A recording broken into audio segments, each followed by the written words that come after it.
नमस्कार। अच्छा, तो अगर किसी ने साइंस स्ट्रीम चुनी है तो एक बहुत बड़ा सवाल हमेशा मन में रहता है, भाई अब आगे क्या करें। तो चलिए, इस करियर गाइड में हम साइंस स्टूडेंट्स के लिए जितने भी रास्ते खुले हैं उनको समझने की कोशिश करते हैं और देखते हैं कि अपने लिए सबसे सही रास्ता कैसे चुना जाए। और ये दुविधा तो बहुत ही आम है ना? कि डॉक्टर बने, इंजीनियर बने या फिर कुछ और ही करें।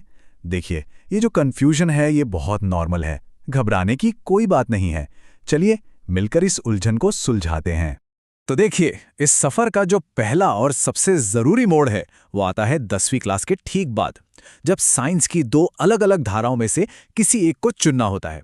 और यकीन मानिए, यही वो फैसला है जो आपके भविष्य की दिशा तय करता है। तो ये दो मेन स्ट्रीम्स कौन सी हैं? एक है पीसीएम यानी फिजिक्स, केमिस्ट्री और मैथ्स, और दूसरी है पीसीबी जिसमें मैथ्स की जगह बायोलॉजी आ जाती है। अब आपका चुनाव ही यह तय करेगा कि आगे आपके लिए कौन कौन से दरवाजे खुलने वाले हैं। तो इस पड़ाव पर ना 3 बातें सबसे जरूरी हैं। पहली, अपनी असली दिलचस्पी को पहचानना। दूसरी, जो भी कॉन्सेप्ट्स हैं उन पर अपनी पकड़ एकदम मजबूत करना। और तीसरी, रोज पढ़ने की आदत डालना। यही वो मजबूत नींव है जो आगे चलकर आपको बाकियों से अलग बनाएगी। 10वीं के बाद अब बात करते हैं 12वीं की। जैसे ही 12वीं पूरी होती है ना, तो करियर की संभावनाओं का एक पूरा का पूरा नक्शा ही सामने आ जाता है। तो चलिए इसे एक एक करके समझते हैं। तो सबसे पहले बात करते हैं मेडिकल फील्ड की। ये उन स्टूडेंट्स के लिए एक बहुत बड़ा ऑप्शन है जिन्होंने पीसीबी यानी कि बायोलॉजी के साथ अपनी पढ़ाई की है। मेडिकल में देखिए, सबसे पहले तो एमबीबीएस और बीडीएस जैसे विकल्प दिमाग में आते हैं, जिनसे कोई भी डॉक्टर या डेंटिस्ट बन सकता है। इसके अलावा बीएएमएस या बीएचएमएस के जरिए आयुर्वेदिक या होम्योपैथिक डॉक्टर बनने का रास्ता भी खुला है। और इन सभी शानदार कोर्सेज में एडमिशन की चाबी है नीट की परीक्षा। अच्छा, अब आते हैं दूसरे सबसे पॉपुलर फील्ड पर, जो है इंजीनियरिंग। ये पीसीएम यानी मैथ्स के साथ पढ़ने वाले स्टूडेंट्स के लिए एक प्राइम रास्ता है। इंजीनियरिंग की दुनिया भी बहुत बड़ी है दोस्त। बीटेक या बीई की डिग्री करके कंप्यूटर साइंस, मैकेनिकल या सिविल जैसे कई क्षेत्रों में स्पेशलाइजेशन किया जा सकता है। और इन सब के लिए जो रास्ता है वो जेईई की परीक्षा से होकर गुजरता है, जो देश की सबसे बड़ी इंजीनियरिंग एंट्रेंस एग्जाम्स में से एक है।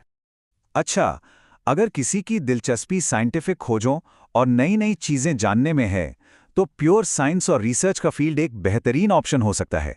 ये रास्ता आपको एकेडमिक्स में बहुत आगे ले जाता है। रिसर्च में जाने का सीधा रास्ता है पहले बीएससी और फिर एमएससी। ये पढ़ाई आपको साइंटिस्ट या रिसर्चर बनने के लिए तैयार करती है, जहां आप नई नई खोजें करके दुनिया को बदलने में मदद कर सकते हैं। जिनके अंदर देश की सेवा करने का जज्बा है, उनके लिए डिफेंस सर्विसेज में एक बहुत ही अनुशासित और सम्मानित करियर इंतजार कर रहा है। एनडीए, एयरफोर्स और नेवी के जरिए आर्म्ड फोर्सेस को ज्वाइन किया जा सकता है। ये एक ऐसा करियर है जहां सम्मान और अच्छी सैलरी तो है ही, साथ में देश की सेवा करने का गर्व भी मिलता है। चलिए अब उस फील्ड पर चलते हैं जो दिन रात बढ़ रहा है, इंफॉर्मेशन टेक्नोलॉजी यानी आईटी। साइंस के स्टूडेंट्स के लिए ये आज के समय का एक बहुत ही जबरदस्त करियर ऑप्शन है। आज की डिजिटल दुनिया में आईटी प्रोफेशनल्स की डिमांड तो बस बढ़ती ही जा रही है। बीसीए या बीएससी आईटी जैसे कोर्स करके सॉफ्टवेयर या वेब डेवलपर बना जा सकता है और टेक्नोलॉजी के भविष्य को बनाने में अपना योगदान दिया जा सकता है। जो लोग आने वाली पीढ़ियों को गाइड करना चाहते हैं, कुछ सिखाना चाहते हैं, उनके लिए टीचिंग एक बहुत ही नेक और प्रभावशाली करियर है।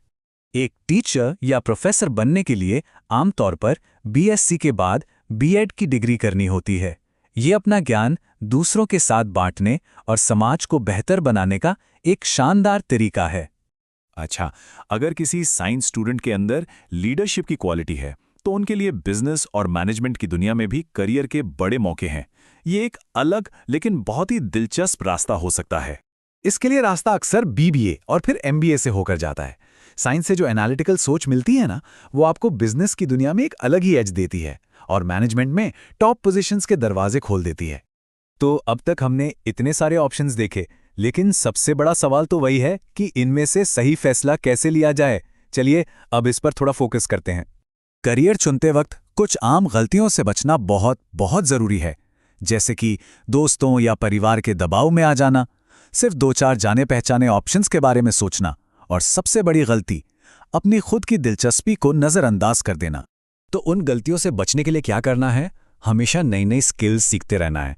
सर थ्योरी नहीं, प्रैक्टिकल नॉलेज भी लेनी है, अपना टाइम अच्छे से मैनेज करना सीखना है, और सबसे ज़रूरी बात, जो भी मेहनत कर रहे हैं उसमें कंसिस्टेंट रहना है।